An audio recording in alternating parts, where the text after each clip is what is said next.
15 secondi. 10.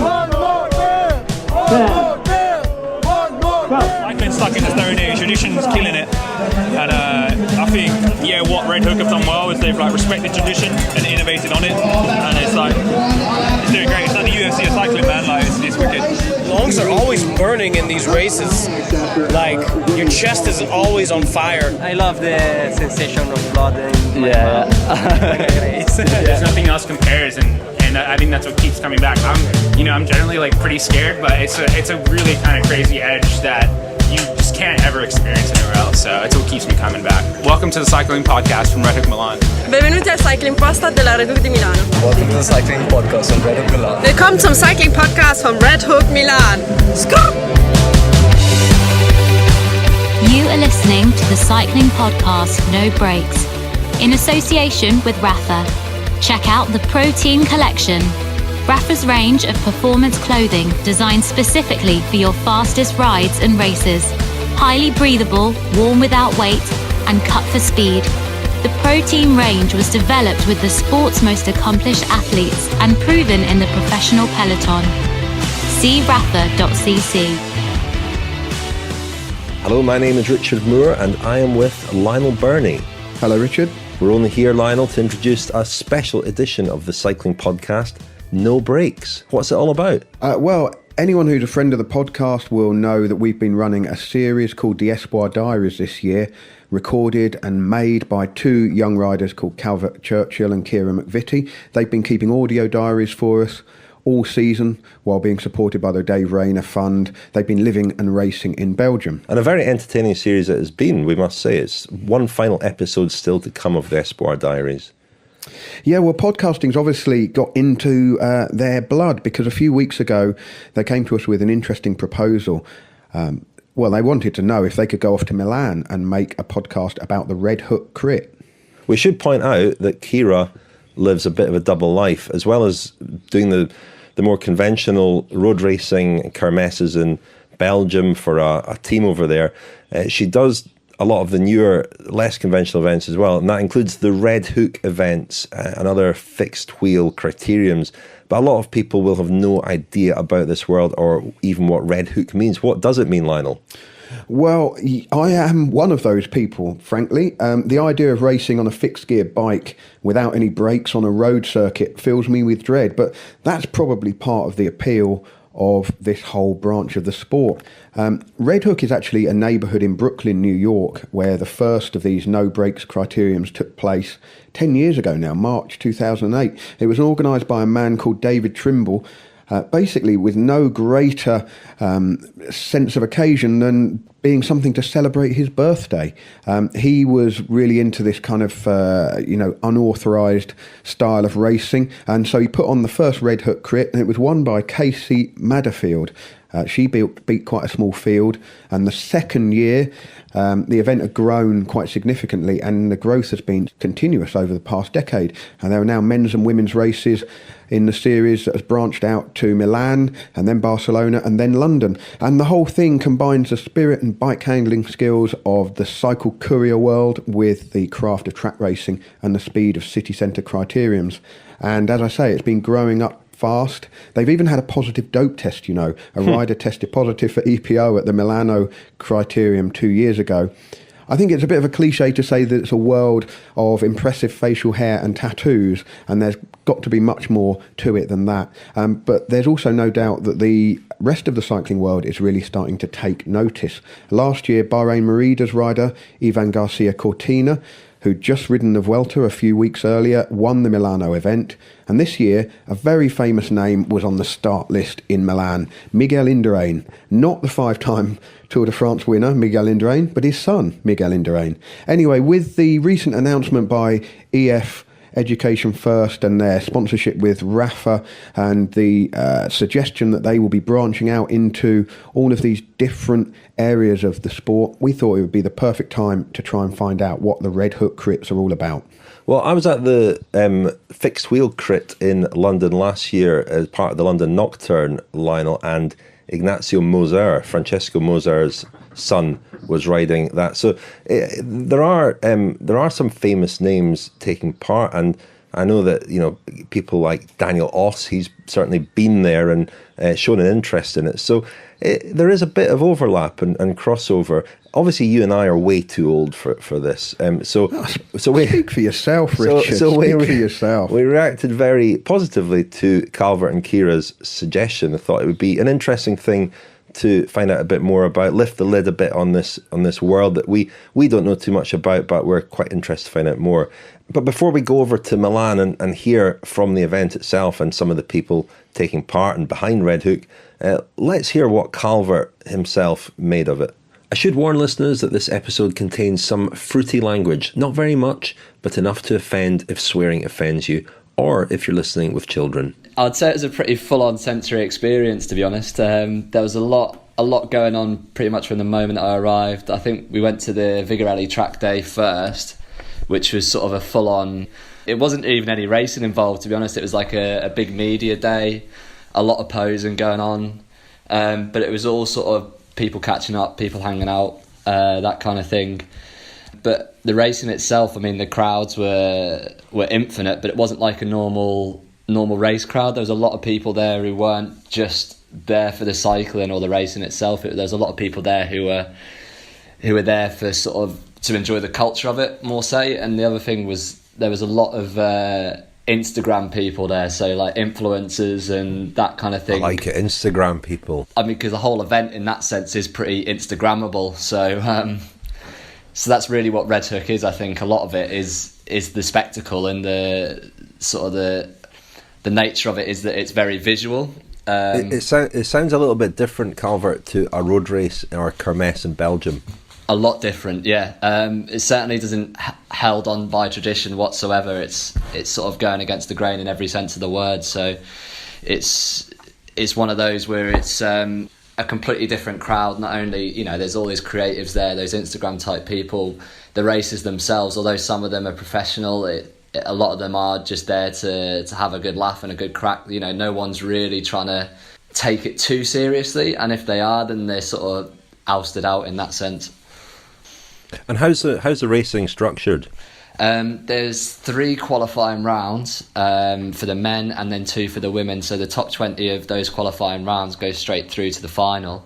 And then it's only the men who are given the last chance qualifying rounds to come back with. But that's just simply because of the difference in the numbers in the field. So they're just, in the case of Milan, there was just more men on the start line than there was women, so that's why they were given the last chance. And then in that last chance race, the top 5, I think there was 2 last chance races, the top 5 from those then went through to the final. So I think in the men's race you're looking at almost, would have been 90 riders almost on the start line there.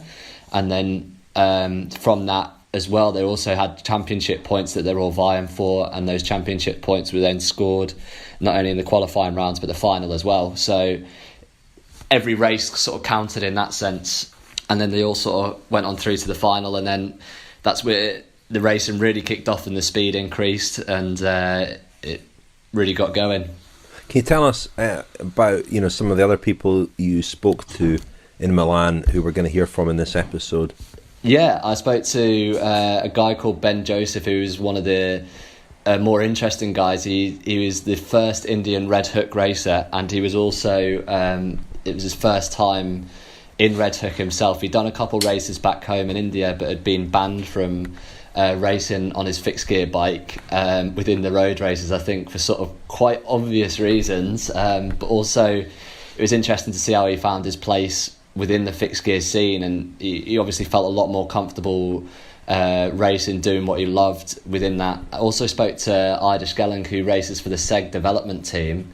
And what was interesting about him is that the team actually allowed him to do it, because I know riders previously from other professional teams have banned their riders from doing it, which sort of ties in quite nicely, I think, with what EF Education have announced, opening up the events to look to do more events and that kind of thing. And I think that possibly could be the future of it, where you may see more professionals, World Tour, Pro Tour, Continental, possibly doing these events like Red Hook Crit.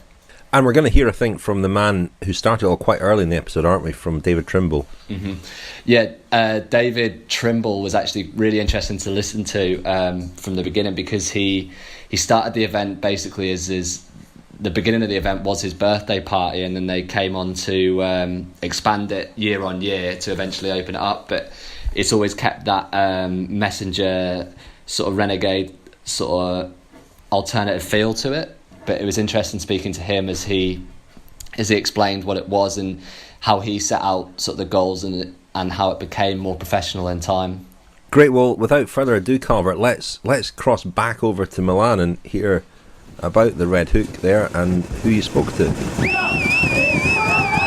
Right, so you started Red Hook Crit by yourself for your birthday, I believe. Yes, I did. 25th birthday. For your 25th birthday. Now it's grown into 29 events, am I correct? Or This is the 29th. 29th? Yeah. Did you ever expect it to grow into this community that you've almost created around it? So the fixed gear racing community as it was? Yeah, I mean, initially I had no ambition for it, just doing it for fun. Yeah. I mean, once I was, able to get a major sponsor, Rockstar Games, and then turn it into a 4-race global series, the idea was to kind of turn it into a Formula One of cycling, and having all these cyclists from around the world, all 30 different countries, I think that's, it's goal accomplished. I think you had quite a big nod this year in the Tour de France with them introducing the gridding system at the start of the stage. I mean, you've seen a lot of that transfer from professional cycling into this, and would you say that this is a best of both worlds situation where you've still got the serious racing, but you can still have a great community around it? Yeah, it's kind of a border. Like I mentioned in the press conference earlier today, it can either kind of stay where it is and stay a community event and stay really fun. It's not a professional sporting event at this point. It's still amateur, even though people care a lot about what happens in the race. There is a path where it becomes very professional with a lot of money in it, and if that ends up happening, people are going to look back at this era as like the golden years. I think both directions are good for the race. Just we'll see what happens. See where the world takes us.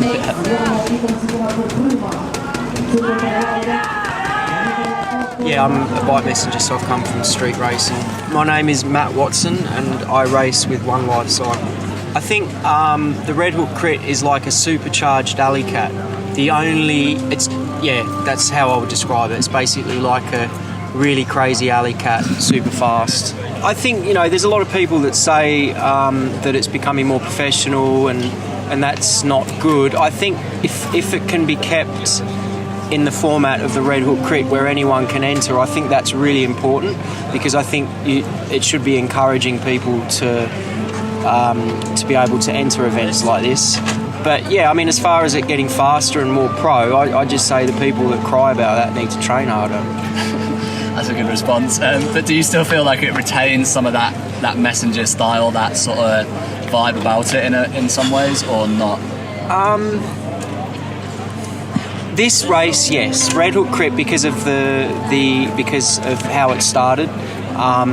And David still hacks around in alley cats, I know, in New York and that. So for me, this race is very special and unique in that way. Other fixed crits, not so much. I think it's more, it's not so much like that. But Red Hook Crit, yes.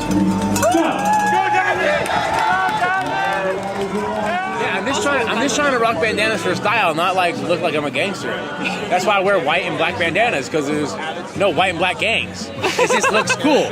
Not like, oh, you got a red bandana, you blood? I'm like, no, dog, I'm just rocking a red bandana. I'm not trying to play that. I just need to stock up on white and black bandanas, I guess. That's right. You're racing in Holland at the moment? Yeah. How's that going for you? Racing yeah, it's going good, man. It's it's next level. Racing against the guys in the World Tour is pretty like, whoa. Okay. And I know you did a bit of kermesse racing in Belgium back in the day, because I think I might have done a couple races with you as well. For sure, yeah. So how was that? Like, how's that compared to this?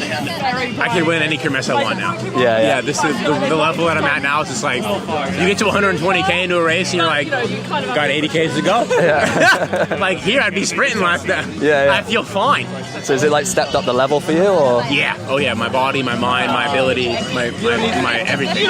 So you do almost the whole crit series through the year in Europe and the States, or do you focus I with haven't Europe been home. so much? I've only went home for his event for Brooklyn, but I do Fix Italia, and then I do NL Crit Series, and then I race the European UCI Tour. Yeah, keeps me pretty on my feet. Obviously, this has been like the inception of crit racing or fixed gear crit racing. Yeah. But obviously, it's come a lot on from that, and so you have the Dutch crit series and things like that. It's good. It just keeps you sharp. Yeah. Of course, any race you attend is not going to be Red Hook level. Yeah. But it's still good and it's still hard. And you still suffer. So I've never finished a race and been like, it's easy. No. Even if I win, I still have to go fucking pretty damn hard. Yeah. I'm pretty fucked at the end of a race when I win or if I'm dropped. We interrupt the cycling podcast No Breaks to bring you a commercial message. Thanks to Harry's Razors for supporting this episode. We have a trial set available for listeners, details coming up. My trial set is in the post, Richard. You're a Harry's Razors user. Can you tell us more about them? Oh, of course, Calvert. I've been talking about Harry's Razors all year because I've been using them all year. I noticed, though, before I do, you've been cultivating a beard. Is that you trying to fit in with the Red Hook set? It's a bit of me trying to fit in with the Red Hook set, but I was warned by one of the old club mates the other day that I looked like I started riding a trike, so I think it's time for me to shave it off. Great, well, that Harry set can't come soon enough for you then. Harry's Razors, which I do highly recommend, include everything you need for a close, comfortable shave, a weighted ergonomic handle, 5 precision engineered blades with lubricating strip and trimmer blade, rich lathering shave gel and a travel blade cover. You can get started shaving with Harry's Razors today by claiming your trial set for $3.95. Support the Cycling Podcast and get your trial set delivered to you, including razor handle, 5-blade cartridge, foaming shave gel and a travel blade cover. You can do all of this by going to harrys.com/cycling right now. That's harrys.com/cycling. I started as a triathlete, got into the fixed gear races, a race series out in Montreal called the Toonie Crits. Then I came to Milan last year for my first big fixed gear crit. I'm Evelyn Sifton. I'm an independent rider, but I'm guest riding for the Meteor HLA. And then it's funny because I got into road this season just because we don't have enough events in Canada if I wanted to get that big pack experience. So I got into road because of fixed gear.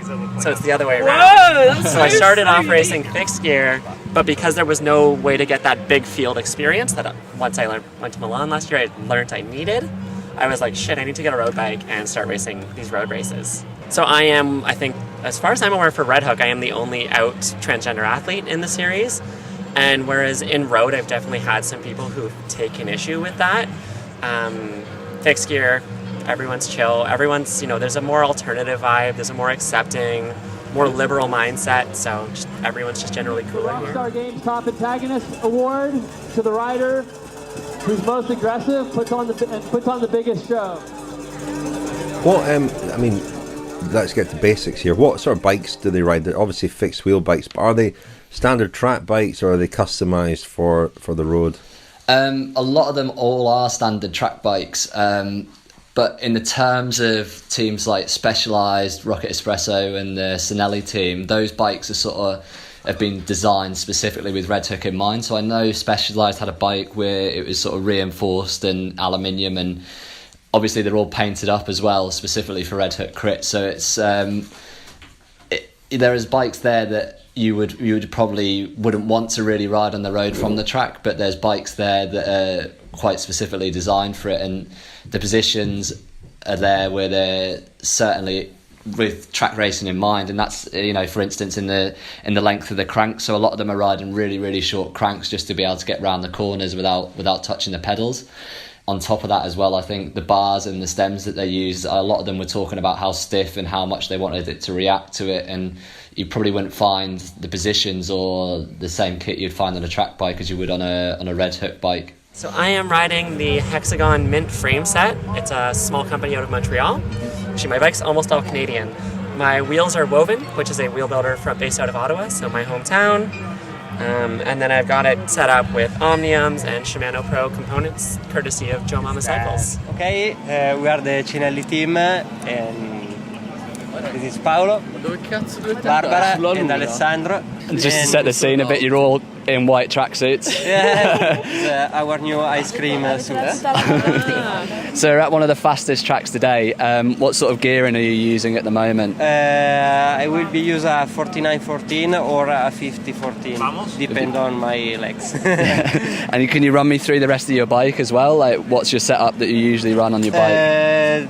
Normally I use a 48 or a 49-14 is my usual set. Because I know very well this kind of radius. So yeah, I ride a De Vere bike, track bike. It's just a standard track frame. And De Vere Cycles is in London. It's they sponsor us. Traditional track frame. I've got a SRAM Omnium cranks. I also run that on my street bike, which is a bike called Made by Kingdom. Which is that white one, so that's what I ride on the street. But I've got SRAM Omnium cranks, I've got DT Swiss wheels, these strong Dita handlebars. I tend to have quite a long stem because I think my upper body's longer than my legs. But yeah, I mean it's just solid and simple. I mean I think track bikes are very beautiful things because of the simplicity, and also you got to pay your dues to be able to ride one as well, because you can't just jump on and ride. And I think that's like what a lot of the sort of more sort of pro guys that are coming from the track struggle with is the technical aspects of the race. But this race is super fast, and there's no like hairpins or anything crazy. So it's like I'm running 50-14, which I've never run. Like last year I ran 49-14, but this I think 50-14. It's probably a better gear, but we'll see. I'm starting back in row 8 in my heat, so I'm going to have to clip in super fast if I want to get into the final. And if there's one thing that would keep you coming back to Red Hook Crit, but fixed gear racing in general, what is that? What keeps me going? What keeps you going? Well, the thing is, we have a team that we run, and we set it up.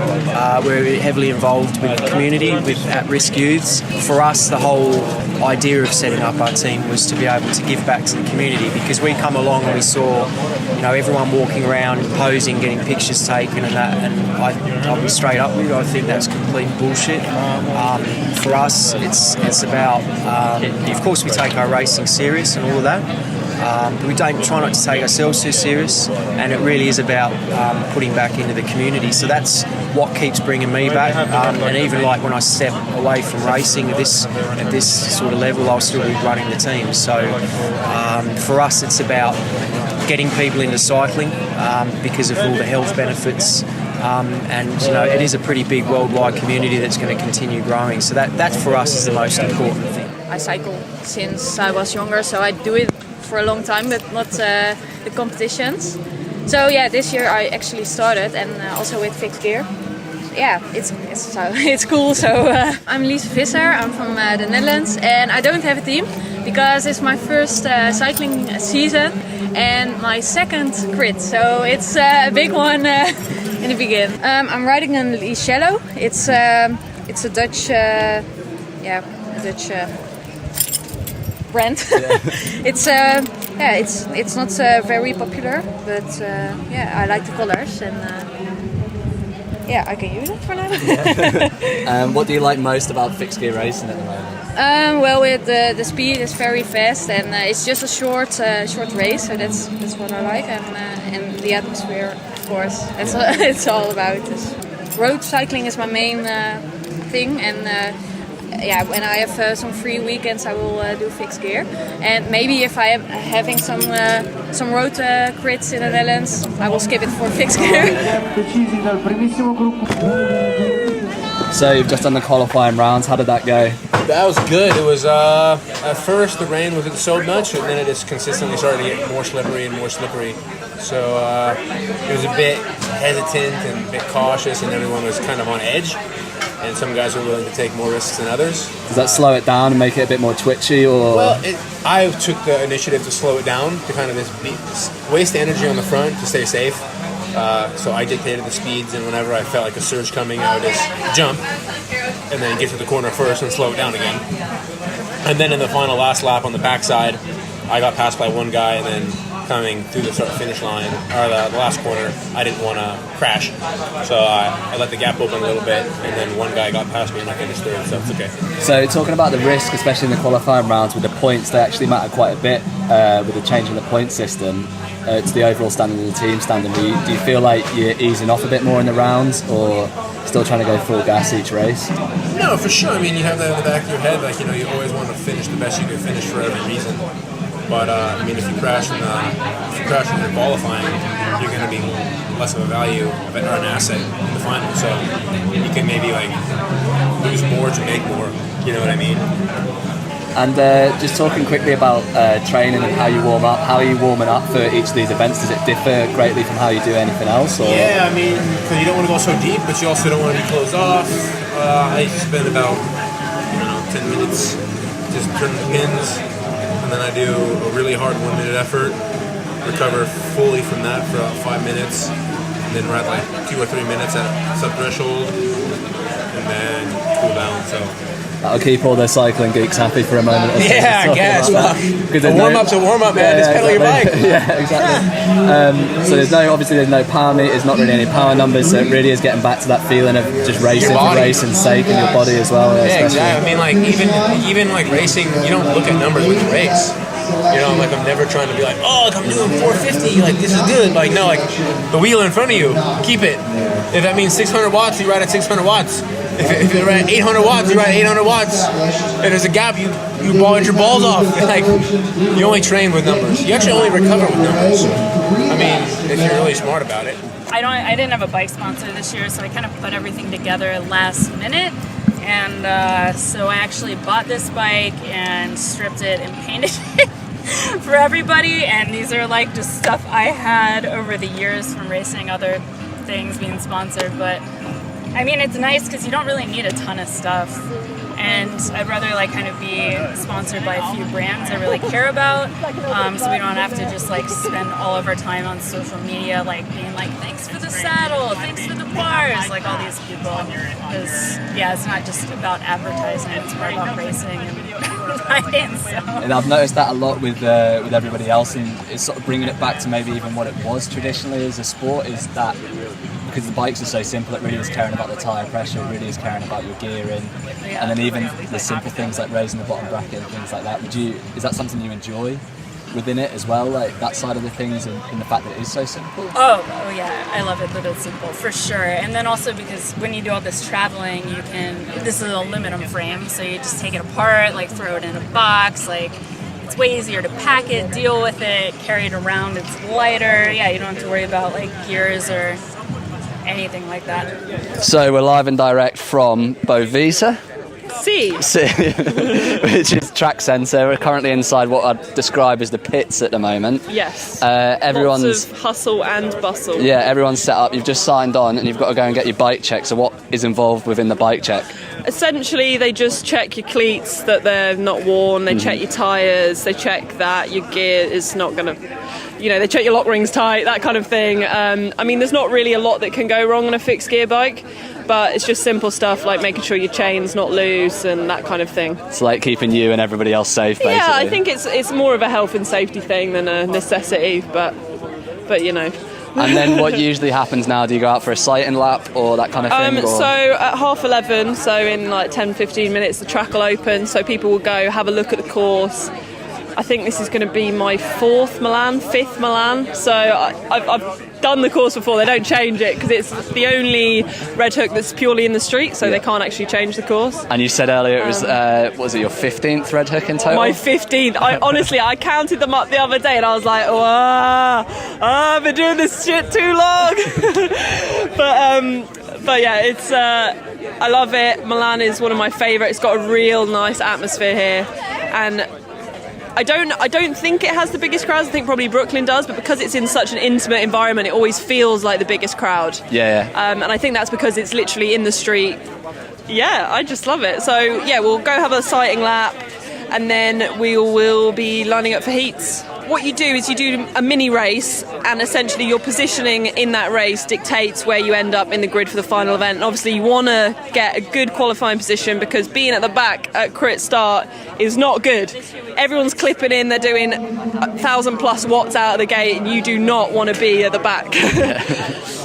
So yeah, it's all about positioning going into the final event, but also saving your biscuits as well. You don't want to be completely dead by the time you get to the main race. So it's kind of a fine balance. So if anyone thinks it's simple and a Mickey Mouse sort of game, it's not at all. No, there's definitely a lot of tactics, and since I've been racing Red Hook, I've noticed the team element has come into it a lot more. It used to be a lot more individual riders, and the qualifying used to be a fastest lap, and now that it's a race, I think it makes it better for qualifying, particularly for me, because one fast lap isn't really my forte. No. But yeah, there's a really interesting team dynamic within a qualifying as well that wasn't necessarily there when I started. God knows how many years ago. 5 years ago now. 5! What?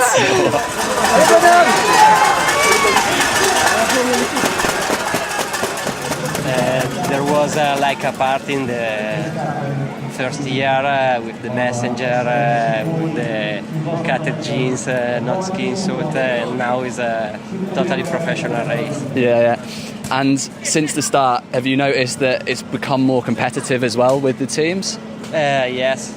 I grow, but also the level in general grow. Would you say you now find it harder, the racing? And faster and faster and faster. I think this is going to be my 8th start, I believe. My name is Alvin Escajeda. I race for Endo Concept Team. We're from Los Angeles. But the first one I did was in 2013, and at the time it seemed like there was a couple of guys that were really, really good, and there's just a bunch of other guys that just started riding. At the time, it was my first actual real race, and I qualified, and that doesn't work out anymore. You have to actually be some kind of elite level athlete at some aspect, or just really talented. So the level has gone up. If you make it to the final, you're a legitimate athlete, I think. So at some level, I think it's going to always be accessible. I think there's only a certain level that it's going to get to. Obviously, it's going to keep getting higher and higher and higher and more professional. But I think there's always going to be that aspect of anyone can enter, and I think that's what makes it such a special event. You could be, obviously last year people were racing, even Cortina, who's a World Tour rider, and there's guys that first year racing and they're out there with them sharing the same track, and that's pretty amazing. I'm Sammy, and I'm Sammy Sari, and I race for myself. There you go. Brilliant.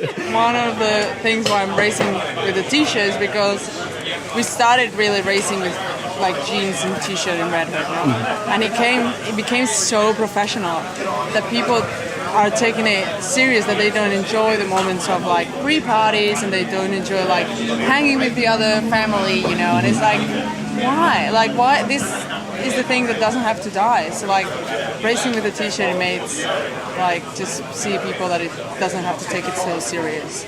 And that's what I'm not gonna win, but you know what I mean. It's just the fact of just keep it easy. Chute à l'arrière du peloton, cycling podcast team car at the back of the pack, please. That's the voice of Seb Piquet, race radio at the Tour de France, to remind us to tell you that this episode of the cycling podcast is sponsored by The Economist. Now, I am quite happy to admit that before The Economist started sponsoring the cycling podcast, I assumed it was about economics and finance and not really for me. And in my weeks of reading The Economist regularly now, I've discovered that it covers so much more than just those two subjects: politics and business, science and technology, the arts, and even sport. But it takes a certain look at these stories that is different to kind of the daily newspapers, I guess. The Economist helps readers prepare for what is going on in the world around them, and in today's dynamic world, facts matter more than ever. For over 170 years, The Economist has delivered trustworthy intelligence that helps people like you, our listeners, and me choose where to stand on the issues that matter most.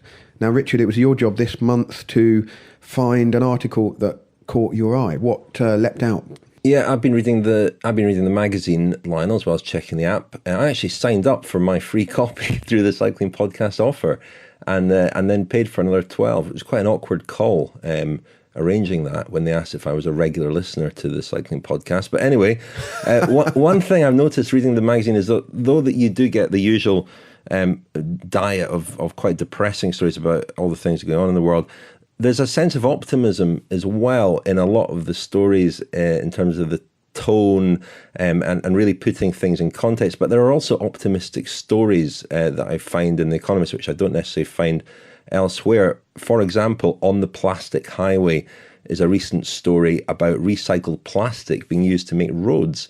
There's far more plastic around than bitumen, which is a byproduct of refining oil, and that's the stuff that they use to bind together rocks and stones to make roads. But it's a polymer just like plastic. And last month, a bicycle track opened in the Netherlands made from 70% recycled plastic, literally a prefabricated plastic road, which is made off-site and taken and put down. This bike track in the Netherlands is only 30 metres at the moment, but they reckon it'll last 2 to 3 times longer than conventional roads and cost an awful lot less.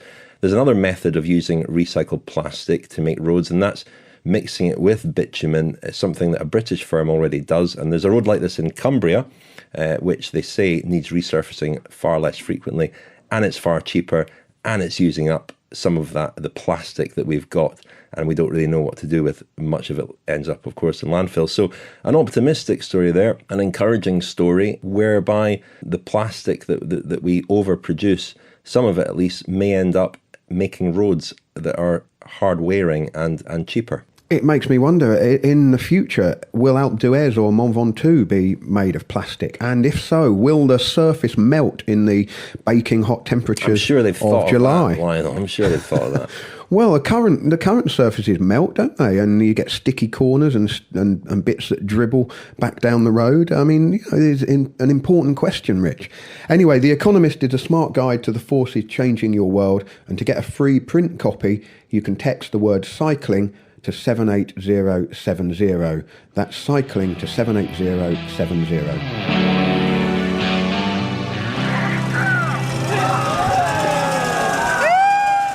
I mean, you've been around the road racing scene a lot and done some of the big races. How impressed were you by the standard of the top riders at Red Hook?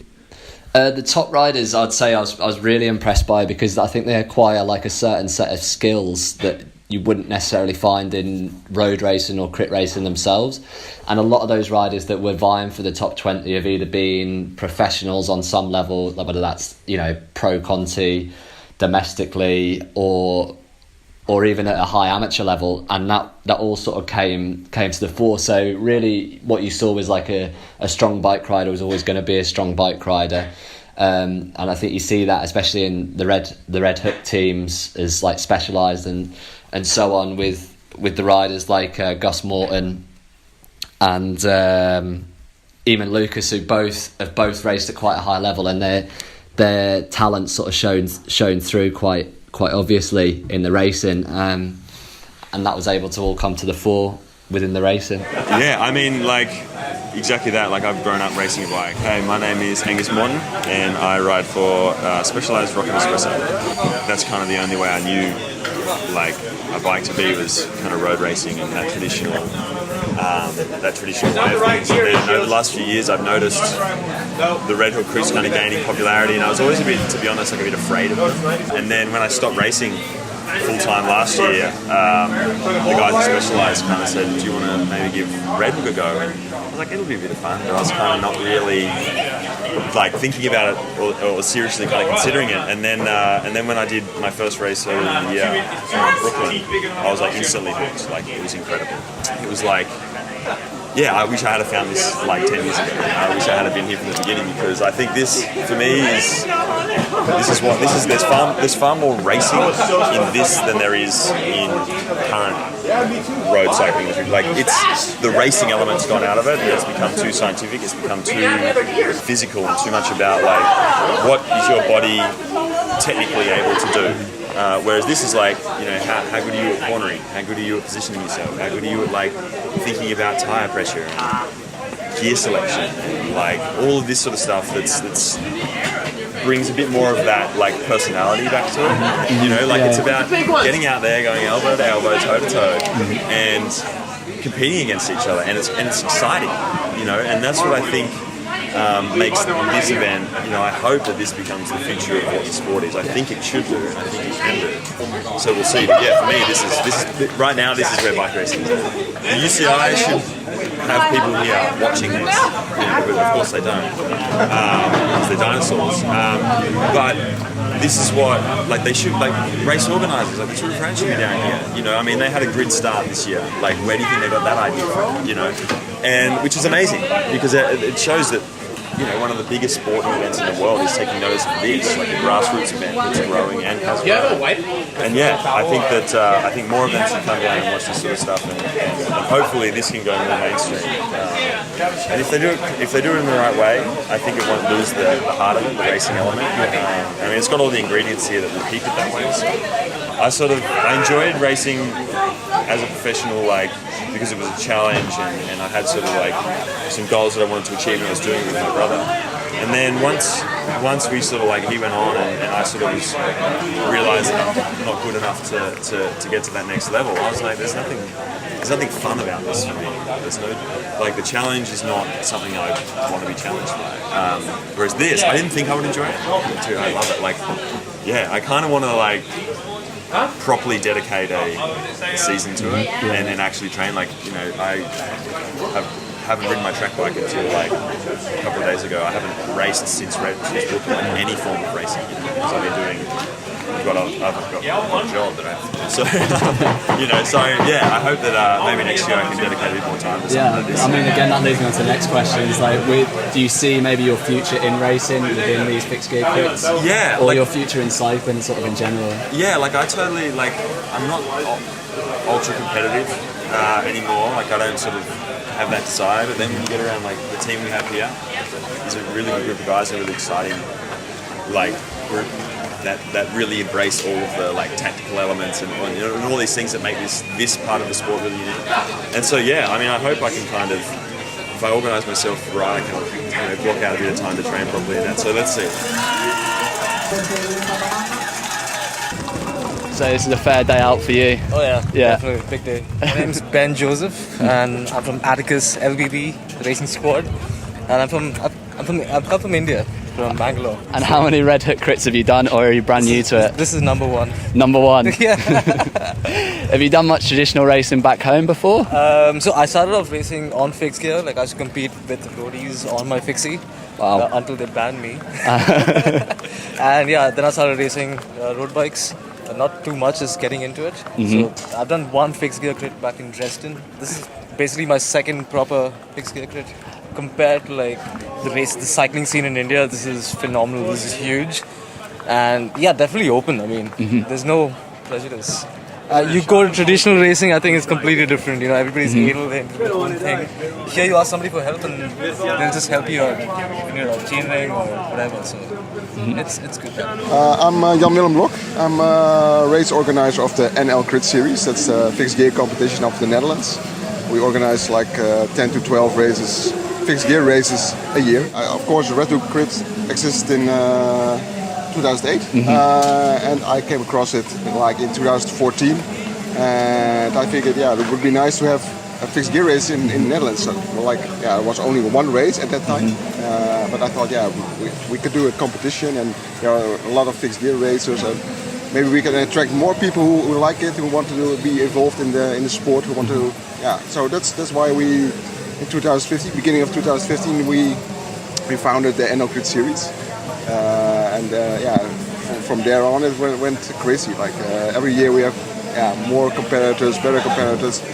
And you see it in Red Hook Crit now. We have 25 men from the Netherlands competing and 5 women. So and the level is very high, and you see the Dutch riders competing at the top level of Red Hook Crit also. So that's really nice to see, because. Back then when we started the NL Crit Series, only a few riders were riding Red Hook Crit, and now we grew to 30 riders. In the beginning, it was really a few people liked it very much, but a lot of people, especially from the traditional cycling events and union, and I thought, okay, these guys are crazy. What are they doing? What we don't want to support you, or we don't want to be involved in any of your events. And I thought, but it's people ride bikes, only different bikes. But what could be against it? Because you involve riders who normally would not compete in any cycling races.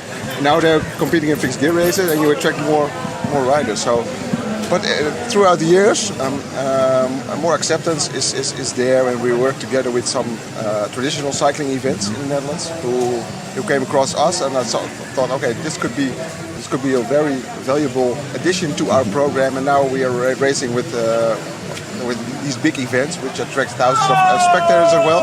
And so, in that case, you can more people can get to know fixed gear racing. More people get to know it, and that's very, very nice to see. And do you think that fixed gear racing could possibly be the future of cycle racing overall? Yeah, I'm convinced of that. But it could also be. You could also do the traditional cycling, like road cycling, on the fixed gear way. I think, like with short races, which are very attractive to watch for people, because I know a lot of cyclists are afraid to do fixed gear racing, or they're not allowed from their team or so. Talking about that as well, have you found that the riders doing your races, or have you had people want to do your races that aren't able to because their team doesn't let them? Yeah. Especially guys and girls who are racing for UCI teams, like Continental, Pro Continental. Yeah, those teams don't allow their riders to be involved in fixed gear racing. Now we have one Dutch rider. He's Ide Schelling. He's racing for SEC Racing Academy. That's a continental Dutch team, and they really support him to do this.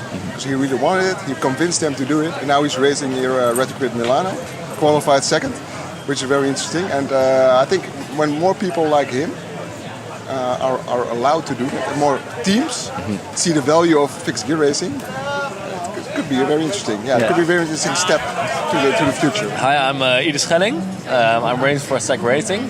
Normally our team doesn't do fixed gear racing, but at the beginning of the year I said to the team leader, like, hey, how would you like it if I do some criteriums, fixed criteriums for the team, so in team colors on team bike? And he was first like, I don't know. And then I tried to convince him a little bit with like, it's not that dangerous. I mean, no one's with brakes and all. And after a while, he was convinced, and it's a pretty open-minded team, so that's really nice. How has that helped your road racing, doing the fixed gear crits? Do you feel that it's had an influence on it, or? Well, maybe not. That directly yet, because I only did 2 yet, but I feel like it's taking the cornering skills up. You're here to race, of course, but all the extras which this races bring, like good fun and nice people around everywhere. And then back to the racing today. You've just qualified to go through to the final, and I believe you placed second. Is that right? Yeah. So your first time at Red Hook Crit, you've unsettled a few people already. How are you feeling about going into the final? Yeah, I'm pretty happy and stoked to be in the second line in the final, so that's nice. We started off with a crash, which wasn't that nice. Someone literally crashed in my back wheel, and then I looked back and I saw no one. So it was a big power up, and then I thought, okay, this is also Red Hook. So that wasn't the best way to get in, but after the restart I had another good start and was quickly in the front, and it was alright. You are listening to the cycling podcast No Brakes, supported by Science in Sport. Science in Sport, fueled by science. Thanks to Science in Sport for sponsoring the cycling podcast No Brakes, and for offering our listeners 25% off. Even for criteriums, especially when there are qualifying rounds, good fueling is vital. So to stock up on gels, bars and drinks, go to scienceinsport.com and enter the code SISCP25 at the checkout. That's SISCP25 for 25% off. Is it dangerous? So there are crashes, and obviously there are no brakes, as the title of this podcast suggests.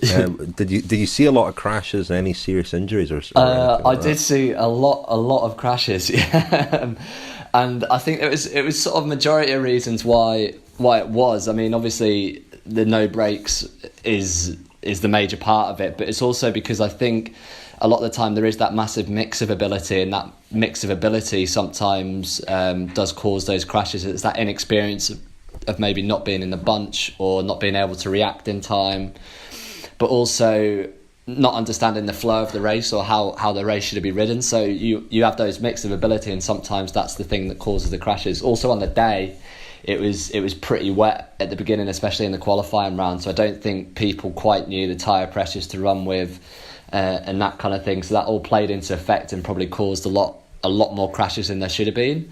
I think if you're out the way, you're in the top 20 like there is in any bike race, you would have stayed well clear of it.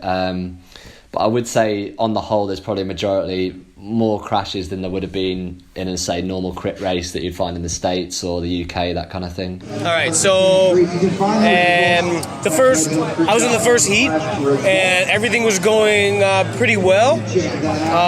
Lungs are always burning in these races. Like, your chest is always on fire. I was the last lap, right after the big roundabout at the end. There's a little corner and then a left turn out to the final straight, the back straight. And I made a stupid move. I went on the inside of the corner when I knew I should have just been patient and held the wheel, but I didn't. And I knew before I went down that I was going to go down, but just slid out of it nice and easy. Broke a few spokes, but no bones. It was really slippery and greasy, and on the first, they've restarted my race twice, and on the first corner, on the first time we started, there was somebody went up the inside and just took the whole field out, so that was great. Then I just like tried to keep cool because we were sitting on the line for like half an hour, and it was cold, it was raining, and yeah. But anyway, I was in like not the best position. So then we started again. I moved up, and my front wheel slid out, and my rear wheel slid out. I hit the barrier and lost a load of positions because I like nearly crashed. Finally, Calvert, what do you think, having been there, what can traditional cycling, by which I mean, the sort of cycling you do generally, road racing and so on, what can it learn from this scene, do you think? I think to really just be more open to change itself and to allow different people within the sport to come into it. I think traditional road cycling is often very closed off, sometimes a bit like an old boys club in terms of maybe it doesn't allow innovation or change to come through, and it really takes like a big maverick to switch it up, or someone to do something ridiculous for everyone to get on board rather than it being open in the first place. And to make it again more of a spectacle, I know it's been tried before or is being currently tried with different races and adding, for instance, gravel sections into races, and to doing things where a new dynamic's added into it. But in the same sense, what it could really learn is just to relax a bit more as well, and to not take itself too seriously. I think a lot of the athletes within the race are sort of treated like test tube athletes, where it's all about the numbers. It's become so mathematical that it's sort of taken away from the sport itself, whereas the racing in Red Hook purely is there for the racing, rather than it being for the numbers and seeing where you can push the boundaries and the limits. It's there to match yourself up against the other person and to go as far as you can go, rather than somebody else maybe pushing you and goading you on. So it's definitely more of like a personal exploration for the people riding it, culturally and sort of sport-wise as well. It's a little bit different. It's kind of like the element of like a track sprint, been like coming a scratch race, last 5 laps are super on, and then you got the corners and the technical skill involved. I love them medley, to be honest. Yeah, I like it so much more than normal road racing. And the environment as well, do you find that the atmosphere just generally so much better? Or so much better. So much better. Except for the crits in the US, they're getting more and more like this, where it's like lots of people hanging out, loud. Yeah. Same as UK, but yeah, this is the pinnacle right here. It's great. Everyone's just here having a good time. You see each other, you say hello, everyone's friendly. Cycling's stuck in the Stone Age, tradition's killing it. And I think, what Red Hook have done well is they've like respected tradition and innovated on it. And it's like, it's doing great. It's like the UFC of cycling, man. Like, it's wicked. This is the shittiest after party ever. Yes, because it is making over already and it is only 2 o'clock and we want to make a party. E passa de culo. You know, in our current state of U.S. road cycling is not in a good place right now. We're losing a lot of races, we're losing a lot of teams, and I think if there is more of this style of event and more of a event than just a bike race, I think more people would be interested and it would grow the fan base and it would also bring a lot more athletes into it. So, I mean, beyond the partying and all the friends, I think just like there's just a sense of like racing your track bike at night with some amazing athletes that you just don't get anywhere else. It's just such an amazing and insane feeling that there's nothing else compares, and I think that's what keeps coming back. I'm generally like pretty scared, but it's a really kind of crazy edge that you just can't ever experience anywhere else. I like this way more than the traditional racing. Traditional racing is, in my opinion, a bit too serious. And up here, everyone is just having fun, but also serious. I mean, in a different way, and that's what I like. Especially in these years, it's getting more and more serious. I mean, when I'm up the road with some boys with the national team from other teams, like Sunweb team, then I hear like, we have to take this at that time of the day, and then this and that, and like, dude, just do what you want and do what feels good when you do it. And not with all schedules which your team is giving you. I mean, everybody can think for themselves, and I'm like, if you can't think for yourself, then you shouldn't be figure out yourself how to get things straight, and not by having your team told it. Like the atmosphere is very different in here. I like it very much. Like people are cheering for each other. Although they're riding for another team, let's say, but people are more laid back and not so normal traditional cycling, let's say. It's really more like on their own. People are more on their own. And that's here. It's completely the other way around. So that's what I like very much about fixed gear. Besides the racing and the other stuff, but that's the thing I really like. Yeah. The traditional cycling is a little bit old. It's great. But it's really a new way of cycling actually, and much more fun. People need to stop taking themselves too serious. At the end of the day, we're just riding bikes, and it's about forging friendships and relationships with other people that ride bikes. I think that's the most important thing. I think in any walk of life, you're always going to get people with egos, and you're always going to get people that kind of goes to their head. This race, it's just a fixed gear race or track bike race. It's a lot of fun, and that's what it's about. I think,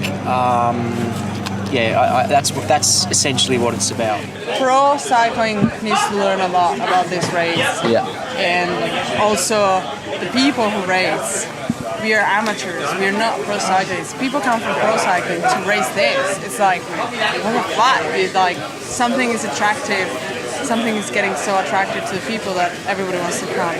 So I think like in all the single points of this type of race, organization, the power that it has, the guy who's speaking with the microphone, like Gabe, like everything just together makes like this insane race to learn about. I think as the social media side and like the race coverage side, yes, because there's a lot of like hype and like the way there's the races are filmed and stuff with onboard cameras, and like I think that can be incorporated a lot more into like professional road cycling. I think you're much like, if you're watching the race, you're much more involved in the race rather than just sitting on the side watching a load of riders go past. You can actually go speak to someone and say, hey, how was it like to race, or like, how was your race?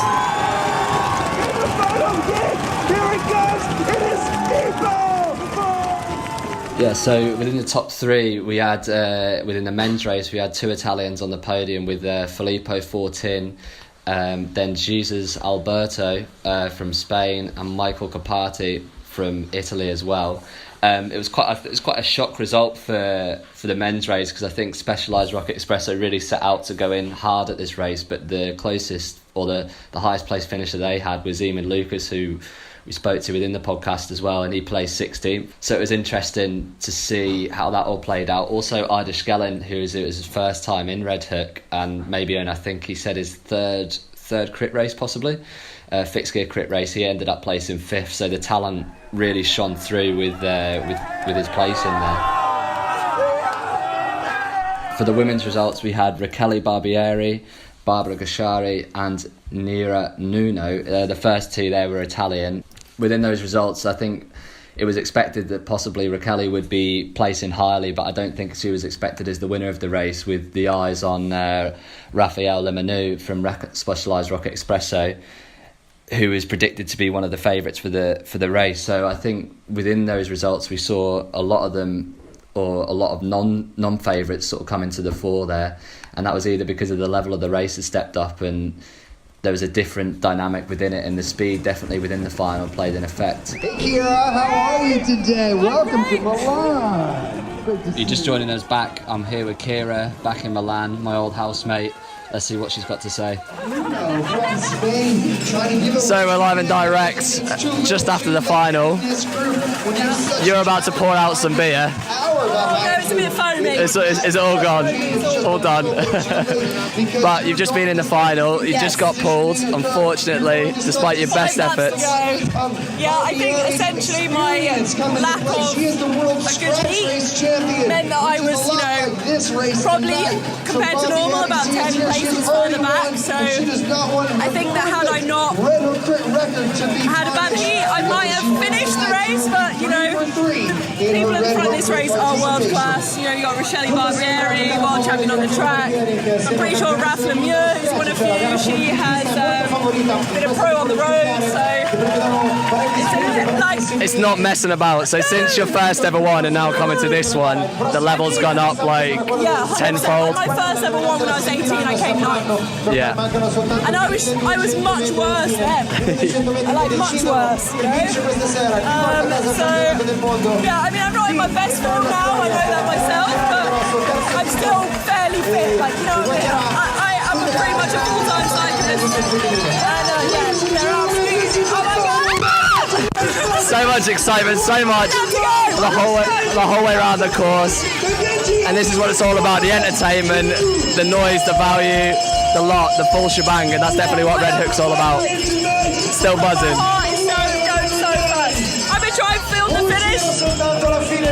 This has been the Cycling Podcast, Cycling No Breaks Podcast with Calvert and Keira. Signing off. Thank you very much. Goodbye. You're going to give us a boop then.